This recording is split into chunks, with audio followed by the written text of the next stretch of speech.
Previously on X-Men.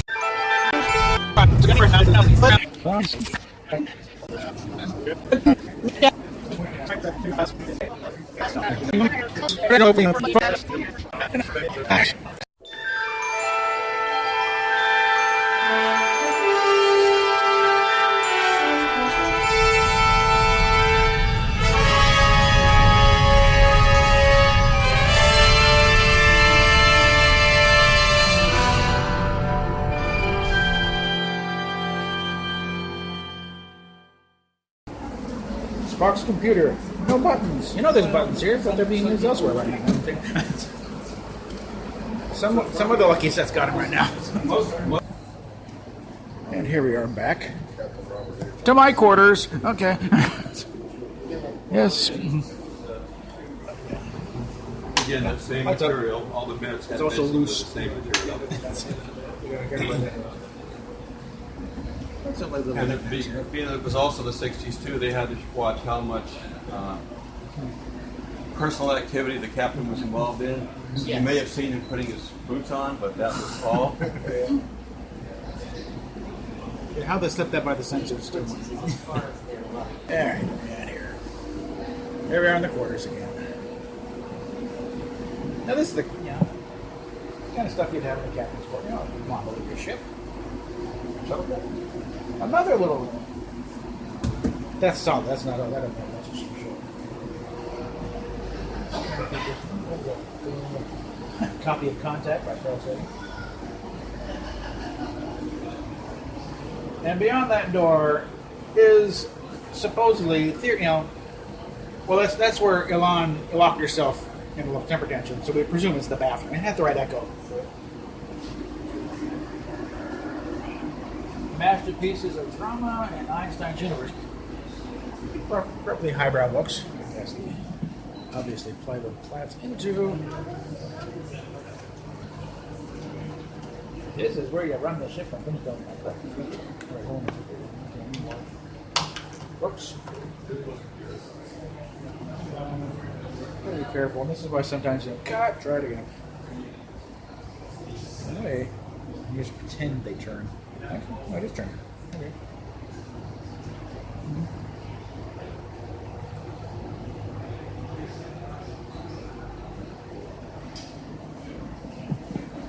Yeah, well, normally it's like, you figure there's a corridor outside this door. No, actually the corridor's over here. Movie magic. Corridor that, and you just put a flat that looks like a corridor out there, and when they come in, oh, there we go. Alright. Moving on down the line here. And you have these kind of three, who knows what that one means. It looks technical. A little louder. The only difference here is that on the Dizzlet, they actually does a hole a couple feet down. Yeah. So we go down a bit. Again, saving the bridge for later. The brig. We're going to do one quick caveat this way, and then we can go back that way. This way. The turbo lift, which we saw earlier. I think I'm not keep that, but just in case. And in this case, the handle don't turn. They should, but they don't. And notice this side, there's nothing there. They didn't need it. This is the side you're going to see. That's the side they did. So, again, this is really, because this is more the reality of the situation. It wasn't all that pretty. It looks great on camera, which is the purpose. It doesn't have to look good. We're not talking a museum piece. This is a production. This is a working soundstage. I'm not sure what the puppets are all about, but okay. I got stuff for the kids. So. I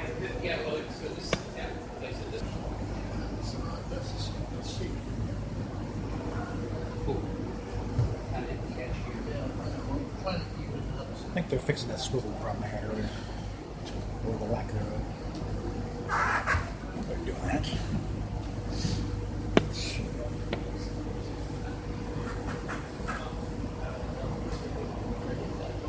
No oscilloscope. In fact, I recall on this one at least, they had an actual motor on the original show, but I think this one was like some guy puts it up my hand. So there's one of the blooper reels where Kipley Brown playing Smith sitting there and somebody's doing Cousin It. Is it safe to sit in now? Oh yeah. You can Okay, all right. Yeah, it's fine. Yeah. All right. just don't flop in it. Oh no. I would never plop in this. I'm a captain, for God's sakes. There's some dignity. You'd be surprised the people. Oh, I know. Some people are uncouth barbarians. One thing I know how to do is sit in my captain's chair. We're still missing a button. No switch. But I'm going to try and get more footage later, more distance, but yeah. Yes. On here. What is this?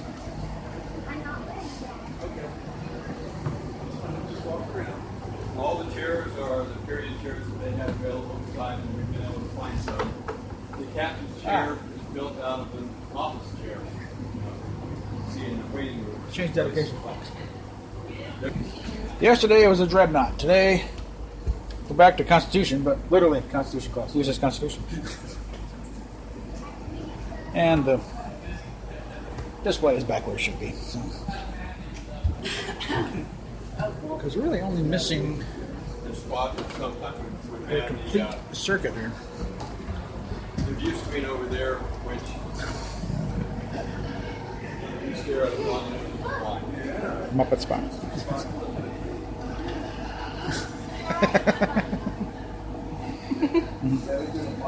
And for the record, no Orion porno films going there. It's just a blue light.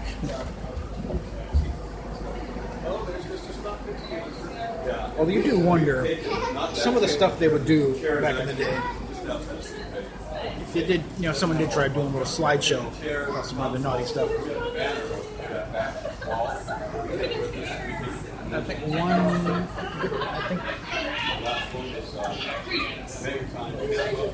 I imagine the original sound was also a lot. So we started talking about catwalks. Elaborate scheme to hide Leonard Nimoy's bicycle. Because he would annoy everybody. Because everyone else had to run to the conversation. He got his bike and ride. So everyone's out of breath trying to get their lunch wolf down. He's there chomping away on his disgusting fried egg sandwiches. And there we go. What? Starship duty is hazardous sometimes. Okay. Someone described this space station. This is actually the entrance. It was from the final episode they did. In the colony. Or fake Romulan throws a disruptor in there and blows it up. Take it away from Spock's quarters. A dollar!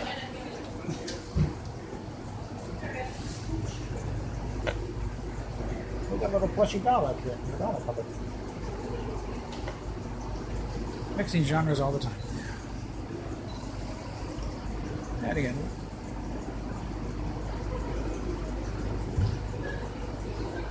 This kind of brings to mind, I think, because one thing that Shatner and a couple others had kind of put his rehearsal table off to the side so they could go through the scenes again, which was great for the performance, but it helped the production and drove the producers nuts.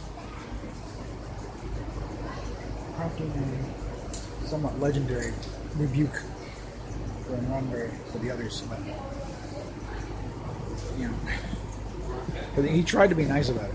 He tried to be a nice guy, but it's like, you want to be a producer? Fine, I'll be a producer. And he called out everybody.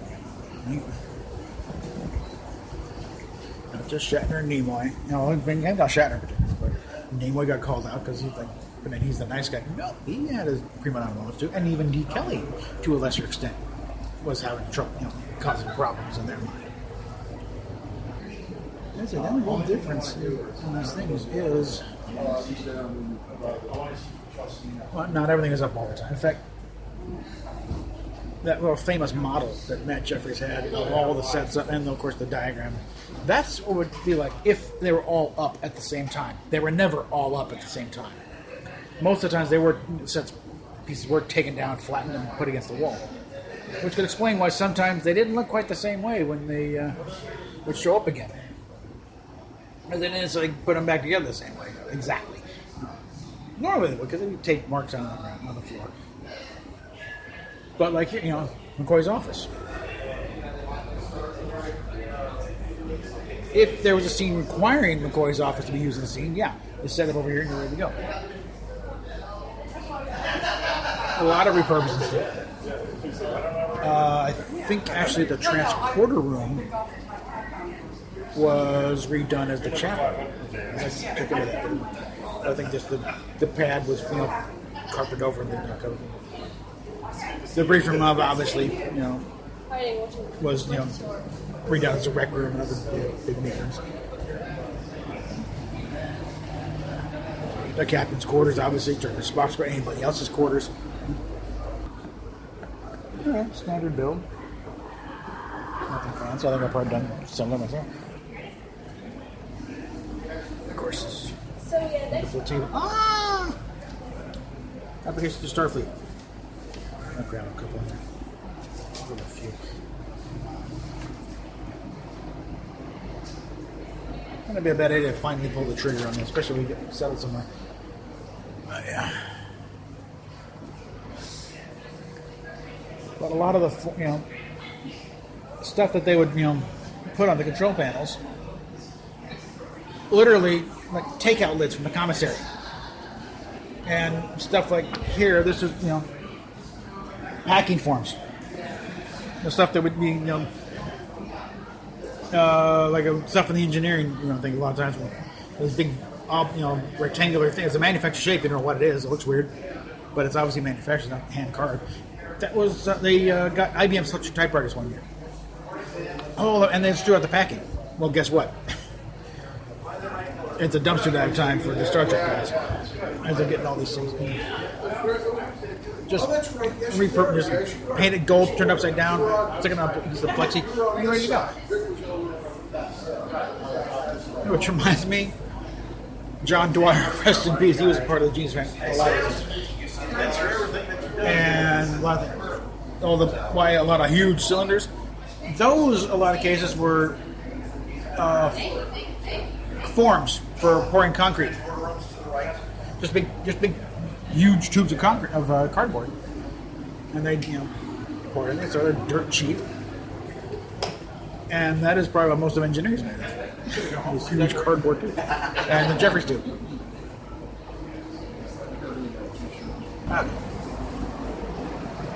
Got the brief room to myself for a while.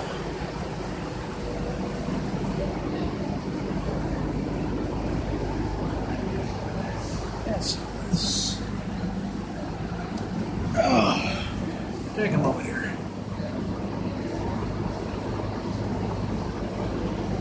I mentioned back to the cage. Actually, this set wasn't around for the cage. For the cage, and we're not down before different brief room entirely. It was a big round thing. That's basically a product of I think Pato Guzman, who was the original art director. And in my deck plans, I figured that's what taken out when they lowered the bridge. But also knows the bridge, real tall thing. That's the only time you establish where the bridge is visually, is that scene where they zoom in on the bridge. And everything else, it's like, well, here's the ship right here. Whoop. That's how low that dome is. And the Violet is about twice as tall. In reality, they just cut the thing in half for filming because it looked better. But you got to take these things into account when you're coming up with stuff like deck plans. That's why I figure, no one said the bridge was still up that high. So, and you got the arguments too that it's so exposed. Well, what they did, they realized that, and they lowered it down. The entire bridge dome is still there. It's just half of it's now inside. So,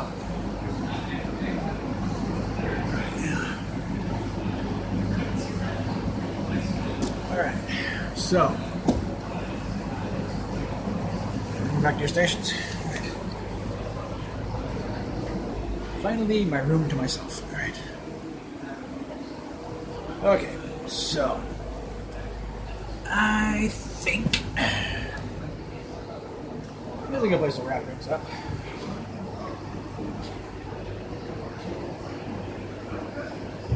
I think the actual set that I have to say fast and fast.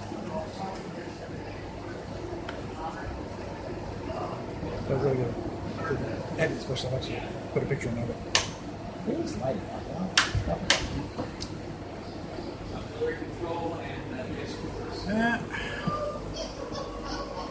Sorry, and brandy bottle. Like mine, it's missing the cork. The rest of this is a chip in the bottle. The knick-knack box. Most of the, I think except for the bottle, most of this was like they're just doing the wrong thing here. Look at that. Some kind of plant. It was upside down. All right. I would lie down on the bed again, but frankly, the bed's not that comfortable.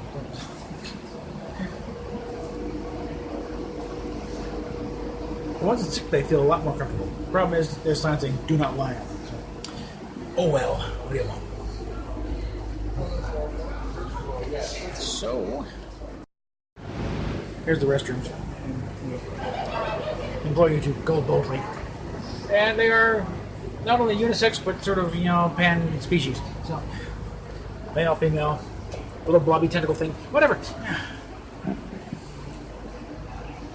So you ever wondered, at least on this set, what's down this corridor? Now you know. More in a bit.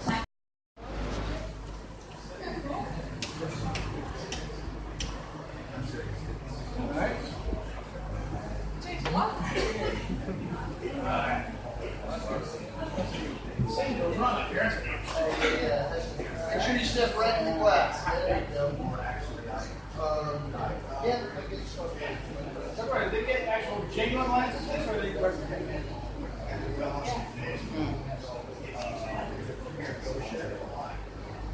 Just be careful where you step on those things.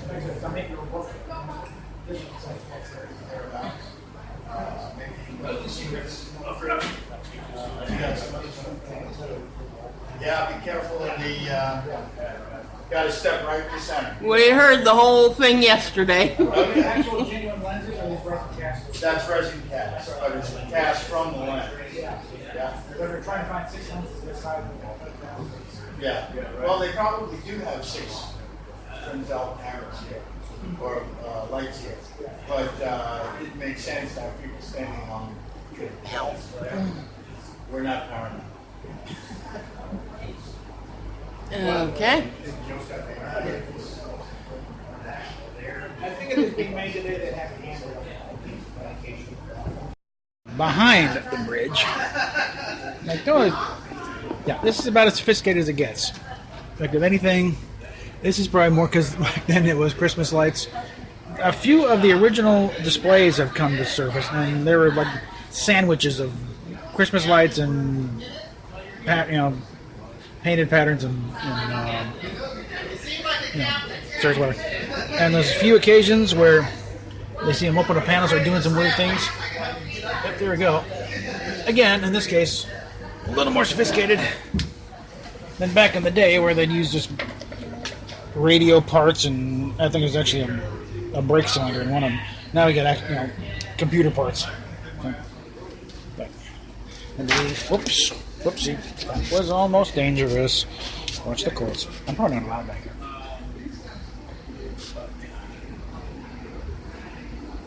Here's the. This will be communications, I believe. But here, we've got a big old blueprint. And this is actually the Mike McMaster one, which is not completely accurate, but it's close enough for government purposes. And it even includes the second door, which came in later. Yeah. Actually, this would be communications. This is and here's how you get under the bridge via turbo lift. Steps inside here. Here we go. And these doors would open. I'm not going to do it because I'll probably get in trouble if I do. But once again, handles do not turn. I'm going to let press somebody up just off stage. But yeah, you'd have somebody on there pull the ropes. Doors would open. You come onto the bridge. And of course, yeah, famously, Corbomite maneuver. You had this angle where it opens and you see the entire bridge. Since they did not have the entire bridge for this one, they never used that shot. If they did, that's why there's a green screen at the back end there, so they could CGI it in.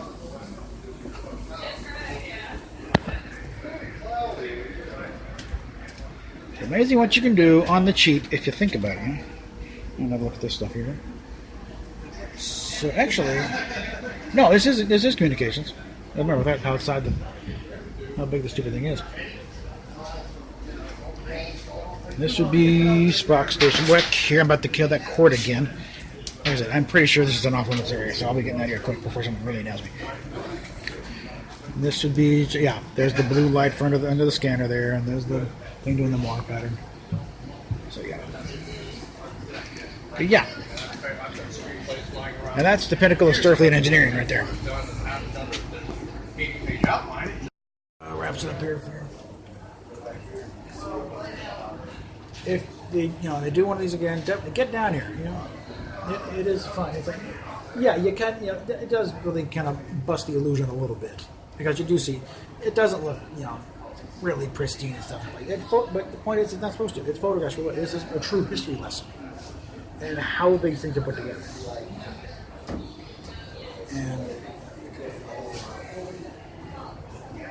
And these are remarkable sets. They're just laid out. Again, the placement in the Stage 9 is not the same as it was in the Stage 9 basically. But the curvature, if you know that layout, you know which is off what quarter. There's the bridge is off to the side, engineering is off to the side. I think we'll take a look at the shuttlecraft on the way out here.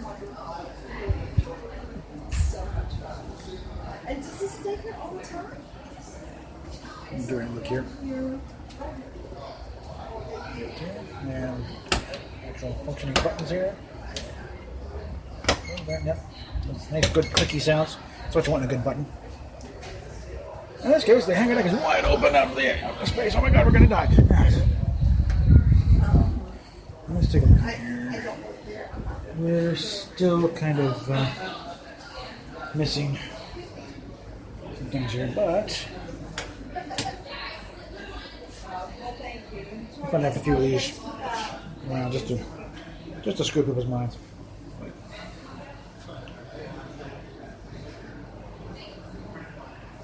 Just put whatever you want up in there. The effects. Think about these. Very little. This was mostly done by other people. That's light up. Get the lights going here. And off we go. Thank you guys. And the old stereo knobs. Yeah, we were in there. Oh, okay. But yeah. But I think that pretty much wraps up. Yeah, you get a chance to get down to them. And again, no knocking on Ticonderoga. Because it's a different kind of experience. But those are kind of idealized sets. Everything is finished. The bridge is internal. It's a museum quality type thing. If you want to, you got plasma displays on the monitors and stuff. But also, it's going to cost you $20 to get in the door. So, 20 something. What? Talking about Ticonderoga. But yeah. And like the guy that said, and one of the guys at work said, we don't do tours here, we do visits. You visit the site. Ticonderoga does tours. Again, not a knock. Yeah? James does what he does to keep the lights on. But, this is really more. It is an open house. If you want to do a fan film, this is what we got. These are facilities. This is what this is the set you got available to you. And just come up with a story that you use these sets. So we're going to move this on over to the other facility where they're going to be doing the panels and the briefing and stuff. Actually, I got to get some lunch first and then go over there and see how long we can hang out before things get weird. So, catch you later.